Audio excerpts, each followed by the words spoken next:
por Monseñor José Julio Martínez. Segunda parte, la vida pública. Capítulo quinto, la primera Pascua de la vida pública.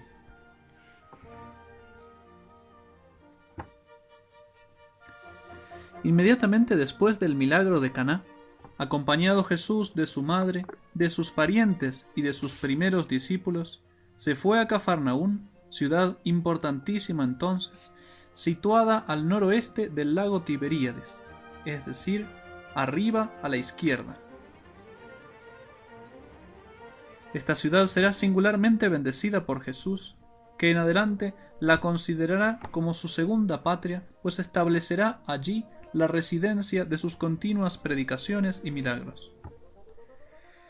Para ir de Caná a Cafarnaún había que caminar unas 7 u 8 horas. No iba todavía a establecer allí su residencia, sino más bien a unirse a la caravana de peregrinos que allí se formaba con ocasión de la Pascua, pues ahí se reunían para ir a Jerusalén, donde, según hemos dicho, se proponía inaugurar su ministerio público. 3 años pasarán apenas desde este día para que en Jerusalén, y con ocasión de otra fiesta de Pascua, será inmolado como la víctima ofrecida por los pecados del mundo.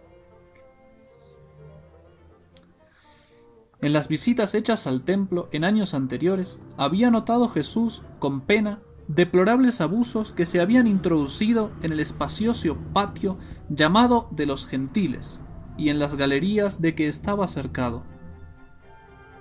Este atrio era parte del templo y era un lugar de oración. Pero mientras duraba su vida oculta y vivía en lo exterior como los demás judíos, no había intentado ponerle remedio. Mas, ahora que su ministerio mesiánico está ya inaugurado, va a vengar el honor de su padre, gravemente ultrajado en el lugar más santo de la tierra, por la culpable complicidad y tolerancia de un sacerdocio que no sabía respetar la casa de Dios. Los innumerables sacrificios que se ofrecían en las fiestas religiosas, especialmente durante la solemnidad pascual y los 8 días que le seguían, exigían millares de víctimas, sin contar la harina, el vino, el aceite y la sal, que eran la materia de los sacrificios incruentos. Era pues razonable que se facilitase la adquisición a los peregrinos que venían de regiones más o menos lejanas. Pero lo que había comenzado siendo un servicio hecho por caridad, a la vez que religión, degeneró en un abuso escandaloso. Se permitía a los mercaderes situarse hasta dentro del recinto sagrado con sus bueyes, sus terneras, sus vacas, sus corderos, cabras, jaulas con palomas o tórtolas y demás objetos del culto que ponían a la venta. El patio de los gentiles, que como dijimos era parte interior del templo, se había convertido así en una verdadera venta de feria.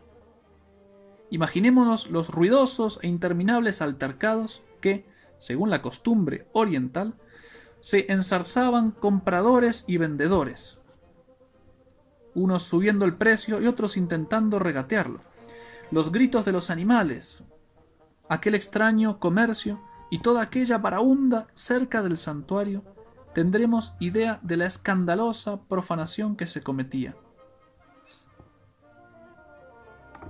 Pero los sacerdotes y los levitas sacaban de este escándalo beneficios tan cuantiosos que ellos mismos tenían interés en mantenerlo en toda su magnitud. En el mismo atrio, sentados cerca de sus mesitas, donde se veían escudillas con monedas de oro, plata y cobre, de todas dimensiones y valores, se hallaban los cambistas o banqueros, que con un recargo de 5 y hasta de 10% cambiaban por monedas judías las griegas, las romanas y cualesquiera otras que por sus esfigies o emblemas paganos no podían ser aceptadas para el tesoro del templo por considerárselas idolatría. Muchos peregrinos, sobre todo los que venían de lejanas tierras, aprovechaban su viaje para pagar el impuesto de medio siclo o de una didracma que todo israelita llegado a los 20 años debía pagar anualmente para sostener el culto. Y aun eso era ocasión de repugnante mercantilismo y de desenfrenadas ganancias usurarias. Pero he aquí que al menos por un momento van a cesar tan lamentables abusos. Lleno Jesús de indignación, aunque dueño siempre de sí mismo, cogió del suelo algunas cuerdas que habían servido para atar los animales, hizo con ellas un látigo, y sacudiendo con él a diestra y siniestra, expulsó del sagrado recinto a los animales y a los mercaderes, y después volcó las mesas de los cambistas, cuyas monedas de oro, plata y cobre rodaron por el suelo en todas direcciones. Fue aquello una escena indescriptible. A los que vendían palomas les dijo, señalando sus jaulas: «Quitad esto de aquí y no convirtáis en casa de tráfico la casa de mi Padre». Entre la incontable muchedumbre que presenció este rápido drama, nadie opuso a Jesús la más mínima resistencia. Aquella majestuosa y repentina aparición de la santidad indignada llenó de espanto a todos los asistentes. Además, que su propia conciencia les remordía. Fue este uno de aquellos milagros morales de que más adelante hablaremos.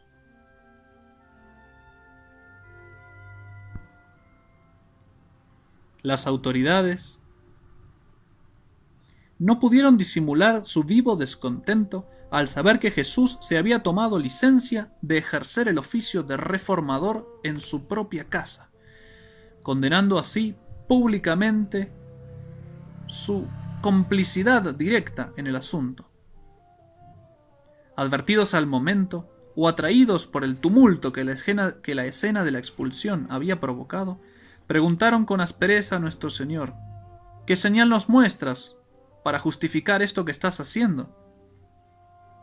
No se atrevían a censurar directamente el acto, pues era loable y justificado, pero esperaban poner a Jesús en un aprieto. «Si eres un profeta, demuéstralo, y demuéstralo con un milagro, puesto que no has recibido de nosotros la autoridad, se supone que la tienes de Dios, pues demuéstralo». Le respondió el Salvador con serena dignidad: «Destruid este templo, y en 3 días lo reedificaré». Respondieron irónicamente: «En 46 años ha sido edificado este templo, y tú lo vas a levantar en 3 días». Llevaba 46 años de construcción, y aún faltaban 30 o 33 años para concluir su fabricación y su ornato. No estuvo terminado hasta el año 63 o 64 de nuestra era, 7 años antes de su destrucción total y completa. Sin embargo, Jesús se refería al templo de su cuerpo. El templo material de Jerusalén era figura de Cristo, donde realmente habitaba la plenitud de la divinidad. Ese templo de su cuerpo iba a ser destruido exactamente 3 años después. Admirable es que nuestro Señor, desde la primera Pascua de su vida pública, prediga lo que ha de suceder en su muerte. Y apenas unos días antes de su muerte, nuestro Señor repetirá el lunes santo el hecho de la expulsión de los vendedores del templo. Inaugura así su ministerio mesiánico en Jerusalén, expulsando a los vendedores, y lo cierra de la misma manera en el templo de Jerusalén 4 días antes de su muerte. Nada tiene de raro la repetición del hecho, ni de parte de los judíos, que pasada la primera impresión, no tardaron en volver a su deplorable costumbre bajo la tolerante mirada de los sacerdotes, ni tampoco es raro de parte de Jesús mismo, que, como dijimos, quiso señalar el comienzo y el fin de su ministerio con una manifestación de su celo religioso. Pero Jesús Si bien rehusó a los directores religiosos de su pueblo el milagro que con arrogancia le pidieron, hizo, sin embargo, muchos milagros en Jerusalén, en Judea, aunque ninguno de ellos nos ha sido narrado en detalle. Dice el Evangelio que muchos de los que fueron testigos de esos milagros creyeron en su nombre y lo reconocieron por Mesías.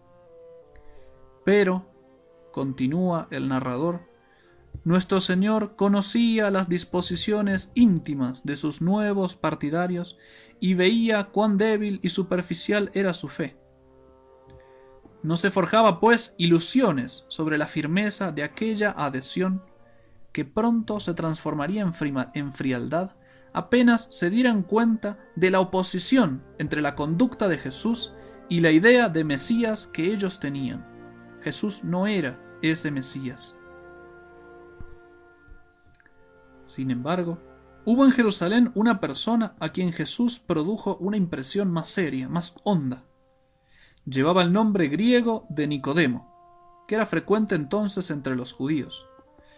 Se contaba este personaje entre los principales del judaísmo, pues era miembro del Sanedrín, al mismo tiempo que estaba afiliado al partido de los fariseos, lo cual aumentaba su autoridad. En fin, el título de Maestro de Israel, que a nuestro Señor mismo le dará, nos hace sospechar que era, además, doctor de la ley, es decir, escriba. Deseoso de conversar con Cristo, fue a buscarle, pero temiendo que este paso le pusiese en riesgo ante sus colegas, cuya enemiga ya se había granjeado nuestro Señor, movido por un sentimiento de temor y prudencia humana, escogió la noche para verle.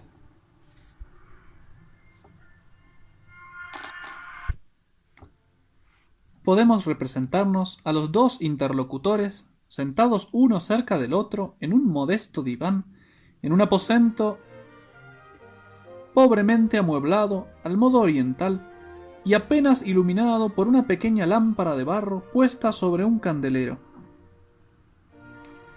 Previos los saludos acostumbrados, Nicodemo le dijo respetuosamente a Jesús: Rabí, que quiere decir maestro, sabemos que eres maestro venido de Dios, porque ninguno puede hacer estos milagros que tú haces si Dios no estuviere con él. ¡Qué comienzo tan significativo! Nos muestra que otros israelitas de las clases superiores habían experimentado, como Nicodemo, la influencia de los milagros y de la predicación de Jesús. Por eso dice, sabemos. En consecuencia, le reconocían el derecho de enseñar en materia de religión, que no había recibido ningún título oficial de manos de los hombres, sino que Dios mismo lo acreditaba directamente con el poder de hacer milagros de que le había investido. Sabemos que eres maestro venido de Dios. Respondió el Salvador: en verdad te digo, que quien no naciere de nuevo no puede ver el reino de Dios. Es decir, ser admitido a formar parte del reino de Dios. Esta respuesta, más que al lenguaje de Nicodemo, se refiere a su pensamiento. Había venido para conocer al Mesías y su reino y quería formar parte de él. ¿Qué he de hacer para entrar en el reino de Dios? ¿Qué es necesario practicar? ¿Qué condiciones se deben practicar y cumplir para gozar de los bienes del reino que el Mesías va a fundar en breve? Ante todas las cosas, le dice Jesús, es preciso regenerarse espiritualmente y que por la intervención divina se transforme íntimamente todo nuestro ser. Nicodemo, que no lo ha comprendido, pide una explicación. ¿Cómo puede un hombre nacer siendo ya viejo? ¿Por ventura puede volver al vientre de su madre y nacer otra vez? Pobre Nicodemo, se queda en el terreno puramente natural, cuando Jesús quiere levantarle a las altas regiones de lo sobrenatural. El renacimiento que exige como condición para entrar en el reino de Dios consiste en el bautismo, precisamente el que Juan Bautista había anunciado como institución reservada al Mesías, en oposición a un simple bautismo de agua, el suyo, incapaz de borrar los pecados. El bautismo del Mesías produciría un renacimiento espiritual, un cambio moral en el interior de la persona a la cual perdonaría los pecados. Y así, en confianza, íntimamente, le habla Jesús aquella noche de la nueva vida que Él viene a traer. Le va a hablar de las cosas divinas con la claridad de quien las ha visto y las está viendo siempre, porque Él ha bajado del cielo y está en la tierra sin abandonar el cielo. ¿Y para qué ha bajado del cielo el Hijo del Hombre? Para salvar al mundo a costa de su vida. Revelación profundísima le hace Cristo a Nicodemo. Esa es la voluntad del Padre. Y el mismo Jesucristo parece que queda maravillado ante visión tan asombrosa. Y cuando se lo descubre a Nicodemo, tanto amó Dios al mundo que entregó a su Hijo unigénito para que todos los que crean en Él no perezcan, sino que vivan la vida eterna. Pues no envió Dios su Hijo al mundo para condenar al mundo, sino para que por su medio el mundo se salve. Quien cree en Él no es condenado, pero quien no cree ya está juzgado, por lo mismo que no cree en el nombre del Hijo unigénito de Dios. Este juicio consiste en que la luz vino al mundo, y los hombres amaron más las tinieblas que la luz, por cuanto sus obras eran malas. Imaginemos un hombre que se está ahogando, y se acerca otro en una lancha misericordioso, y extendiéndole la mano, le ofrece para salvarlo esa mano amistosa y subirlo al barco.